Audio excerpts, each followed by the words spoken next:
Yo, what is going on, guys? Welcome back to the channel. My name is Hart for those of you that are new. And today I'll be breaking down this 6-game NBA slate here on DraftKings for Monday night.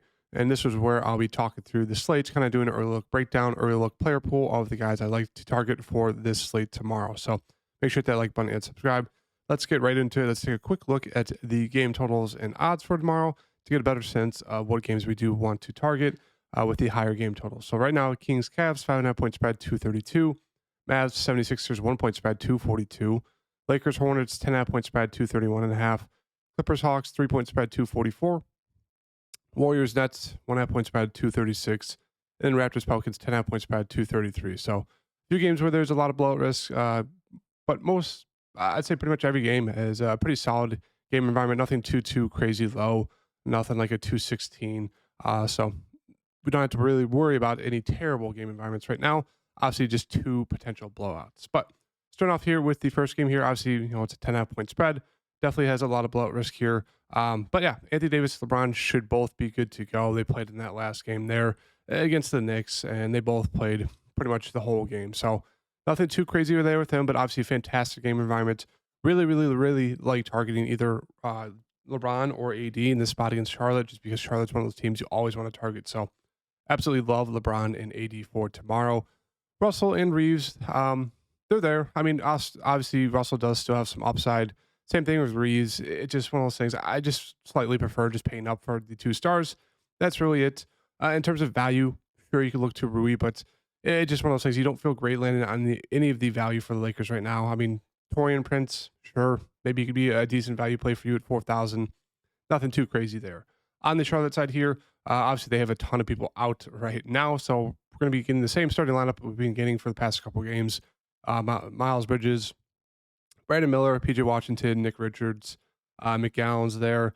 They did start Ish Smith for Martin the other day. He only played 16 minutes, so really looks like he's not getting a ton of run there. Nick Smith did pick up 21 minutes, so that's something to keep an eye on. McGowan's played 25, so they're pretty much splitting the minutes there between the point guard role, between McGowan, Smith, and Ish Smith. So not a ton to like there in terms of the value. I think McGowan's is fine at 4.1K. I don't think I'd get to Nick Smith Jr. or Ish Smith there. Leaky Black, seeing a little bit of run here at 3.3K. Nothing too crazy there. It's really just kind of sticking with the main 4 guys here, Richards, Washington, Miller, and Bridges. If you do want to get to a piece of this Charlotte side, I do think Brandon Miller's coming in off a great price tag. He had a really good game tonight. I think he put up 35 real life points tonight. So he's been really good recently. Miles Bridges should have a ton of volume, play a ton of minutes. So those two both look like really strong plays. And I do like PJ Washington. He should play a good amount and be pretty aggressive off the bench there, or if he does start. Moving on to Dallas here versus the 76ers. For the Dallas side here, obviously if you feel good with the value, there's going to be a little bit of value across the board today, so we could definitely pay up for Luke if you want. But he's questionable right now. He hurt the ankle.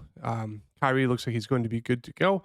So maybe we get a game where Luka rests and Kyrie plays. If that happens, obviously you want to load up on Kyrie at 8.5K. But if they're both good to go, they're just more so a stay away for me.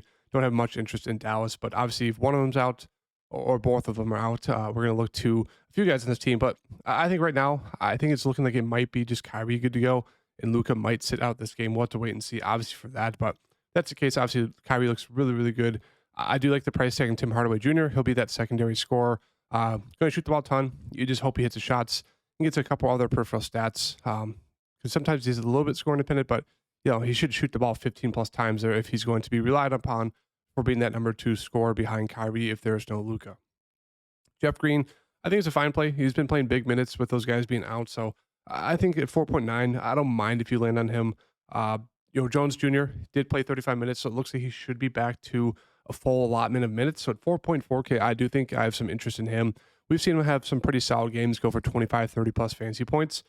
More of so a 3-and-D guy, but can definitely scrap together a decent game or two there. As we saw back here, 31.5 against Pelicans, 21, 35, 21. So it's like he can have a pretty good game. So at 4.4K, I do think it's a strong play if he does start it again. Cleaver had a really good game that last game. He's there. Grant Williams is just falling off the cliff here, 4,000, only played 23 minutes. not a lot to like there for the bigs on the Dallas side. For Philadelphia, obviously Embiid going to be out for a while, so Maxey once again looks fantastic here in this matchup, especially if it's Kyrie versus Maxey. I mean, these two should have all of the usage in just a massive ceiling in this game here. So really like both of those guys. It's kind of two pretty strong spin ups for the slates. If Tobias Harris is good to go, really like him there. But if he's out, then once again we can look to Kelly Oubre being a really strong play. Paul Reed should be a pretty decent play, even though he only played 15 minutes in that last game. So not really sure what's going on with the minutes here for Paul Reed. It's hard to trust it. So I think for now, definitely risky play. Not my favorites, but he's definitely there. Pat Bev definitely has some double upside there. Only played 20 minutes. Would have liked to see a little bit more, but he's been pretty decent in terms of fantasy upside. So at 5.6, I think it's a stay away for me, but he will get some minutes. And then we should see some Morris here. Nothing too crazy. We kind of split a bunch of running bench against a bunch of these different guys, or amongst a bunch of these different guys, I should say. Korkmaz has been seeing some run there. So I honestly think I'd rather take a shot on Korkmaz. Otherwise, I'm going to stick with the main, three guys of Maxey, Harris, and Oubre if they're good to go. Moving on to the Kings here versus Cleveland. On the Kings side here, once again, still thinks Fox is way too cheap here. He was great for us last night. Put up a 63 bomb there. It's 3% ownership. So once again, looks really good here, even though it's a tough matchup against the good defense and the good just overall team right now, the Cavs, who are really hot. But yeah, Sabonis, Fox look great. Keegan Murray and Monk are both really, really strong GPP options. Monk had a great game there. Talked about how I really like buying back into Monk, and he had a great game for 41. So two back-to-back 40 fantasy point games. They're going to need his offense once again. Pretty cheap price tag, 5.4K. He's point guard, shooting guard eligible, so he's a really, really strong GPP play, and I'm sure he'll get a decent amount of ownership. Herter has been better recently, but the minutes did tick down. Obviously, if Monk's having a good game, Herter's most likely going to be the one getting his minutes taken away. So there's definitely that risk there. And Lyles, as I always mentioned, he can always have a randomly good game, so he's always a good value dart throw play at 3.4K. Moving on to Cleveland here. As I always mentioned, with a fully healthy team, it's really hard for me to personally land on any of these guys. As you can see, they can have the random pop-off games there, almost a 50 bond for Allen. But Donovan Mitchell's going to be your safe bet there. Going to be leading this team. And then it's one of those things like Allen, Garland, Mobley are all solid secondary options. Mobley did see 24 minutes, put up 48 bomb in 24 minutes, just wild. Went 11 of 15 from the field. Double there. Obviously, going against the Spurs. A little bit of a tougher matchup here in the Kings. So they're there. As I always say, there's nothing too crazy to like here for the Cavs side, just because they're all priced about right. And it's a fully healthy team. Like Karis LeVert's going to see mid-20s minutes. Same thing with Strus. He could see 30 plus, but a little all over the place in terms of minutes and upside. So right now, it's just not a lot of interest for me in the Cavaliers side. Moving on to the Clippers here. They just played tonight and beat Miami. So it's a back-to-back for them, which should hopefully help this game stay close. But Kawhi, Paul George, Harden, kind of like the Cleveland Cavaliers, where it's just like they're all kind of there. I mean, the interesting price tag in Paul George has me intrigued, but otherwise, everyone's kind of priced out right. Zubac, he's back, so I'm not sure how many minutes he played tonight. But if he has some sort of limit, I don't think there's a need to get to him. But if he's not on a minutes limit, I do think it's an interesting GPP option. But otherwise, the whole team's kind of just secondary options. Kawhi, Harden, Paul George. If you're just looking to get different, those are kind of your three best options. I'd just stick with Kawhi personally, and then probably Paul George, and then probably Harden if I had to rank it. But once again, they're kind of like a team where I don't think many people are going to get to any of these three main guys. And we know Zubac can have some huge GPP upside in kind of random spots. So there's interest there if you're looking to get different in a tournament, but otherwise nothing too crazy stands out to me. Moving on to the Atlanta side here. So for Atlanta, Trae Young, once again, has just been super consistent. So he's always a great spin up. DeJounte Murray coming in, a little bit of an interesting price tag there, played 41 minutes. Still absolutely love Jalen Johnson. He was great as a core play for us last night. Almost a triple-double there, 53 bomb, 7.3K. Tough matchup here, so I don't have a lot of interest in the Atlanta side. I think, obviously Trae Young's pretty solid. I'd say like fringe tier 1 play. DeJounte and Jalen are decent secondary options. Capella is out, so we could get a Kungu starting 5.1K. Would be a solid value option there. Obviously, a lot of foul trouble risk with him, having to guard the paint. So we could get some value here with a guy like Bruno Fernando. Getting some run. If you want to get very risky, you could definitely look to that. Hunter should be in for decent minutes, hopefully. but he's kind of been on that minutes limit, so it's hard to trust that. So they're just playing, Trey Young, DeJounte Johnson, a ton of minutes there. Siddiq Bey, if he's good to go, he should be in line to play a ton, probably 30 plus minutes. So he'd be an okay play there. I think Boggy is interesting. They're going to need his offense here, 5.9. So interesting plays here. Right now, I think the main one that's sticking out is going to be Okongwu there with no Capella. Moving on to Golden State here versus Brooklyn.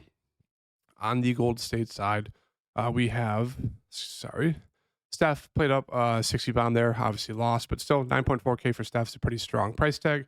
Kuminga's all they priced up to 7,000. I think he's there. I mean, the mints are good. He's been pretty consistent in terms of his shot attempts the past, 6, 7, 8 games. I think he's a fine play. Nothing too crazy there. I think I'd rather get to Draymond. The mints are finally back. Played 35 in that last game. So he's an interesting price tag, 6.4K, but he does have a ton of upside there. So I think Draymond's probably my favorite play, comparing him to Kuminga. And then Klay Thompson, I think it's interesting here.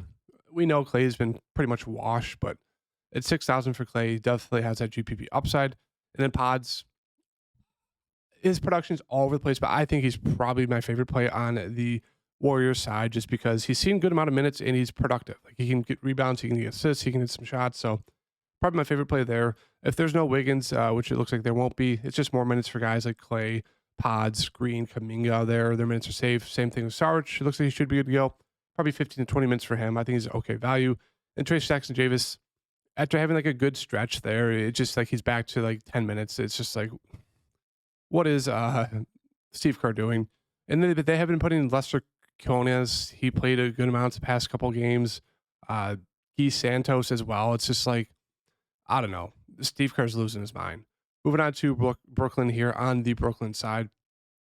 We have Mikal Bridges at the top, 7.2K. I actually really like that price tag. Same with Nick Claxton.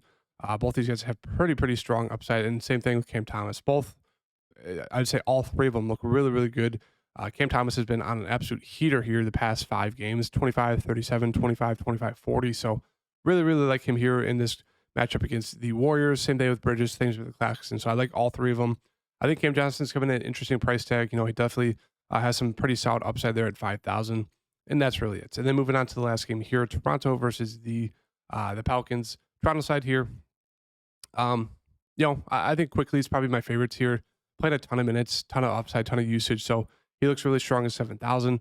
Podol, he looks really good as well. 20 minutes and then 33. Their main center, I think him and Quickly are the two ones that stand out to me on that side there. Bruce Brown seen a decent amount of minutes as well. Kind of trended down the past 2 games. I think they might trade him. We'll have to see. But right now, Podol and Quickly are the 2 favorites for me on the Toronto side. And we'll see minutes for Schroeder off the bench. I think he's an okay GPP option. Nothing too crazy there. And then moving on to the Pelican side here. Zion's questionable. That's obviously big news. If he's going to miss, I think you're going to want to get to at least one of McCollum or Ingram, possibly even both. And then we could look to a guy like Trey Murphy. Should play mid-20s minutes off the bench. Hasn't really popped off too crazy recently, but we know the upside is there. So 4.7 for him. He'd probably be the most interesting play for me. We'd see about 15, 20 minutes of run for Najee. He'd be a solid value there. Could get some Dyson Daniels as well. But I think right now, you're going to want to focus on that Zion news. Obviously, Zion's in. I still think you can take a shot on Trey Murphy. But otherwise, if Zion's out, load up on either Brandon Ingram or McCollum or both, and then maybe one of a Trey Murphy there. So that's kind of my thoughts with that. And yeah, that is a slate breakdown. Hope you guys liked the video. I'll have my updated core plays on my Patreon link down below. I might have some as well on Twitter if you want to follow me there. Hit that like button. I'll see you guys in the next video. Peace.